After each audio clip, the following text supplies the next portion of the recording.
Using text frames in Canva. Hello guys and welcome to this new tutorial. In today's video I'm going to show you how simple and easy it is to use your text frames in Canva websites or in Canva designs in general. So the process is going to be very easy and simple. Head over to canva.com, sign in for an account, and as you can see we are going to be on the admin dashboard. Once we have set that, what we're going to do next is going to be very simple.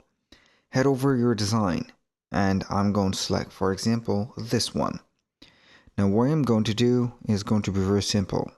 Head over the design or where you want to add your design, select the specific place, and we're going to head over the apps. On the apps, we're going to click on the search bar and type in text to frame.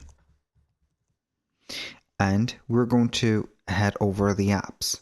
We're going to find multiple apps, but we can go ahead and use text to frames, which is going to be the first one. I can go ahead and open up this specific app and it is going to help us a lot to set up the frame. Now you can see that it is going to turn your text into a frame that you are going to input an image.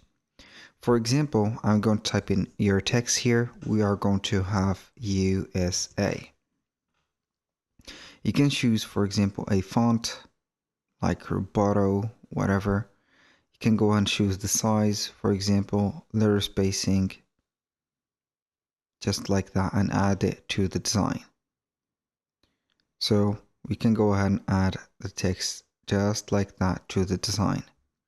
Now what I'm going to do basically is going to head over one of the images that I have. For example, I can go ahead and add this image, and it is going to be an image just like that, having the frames. That was pretty much it for today's video.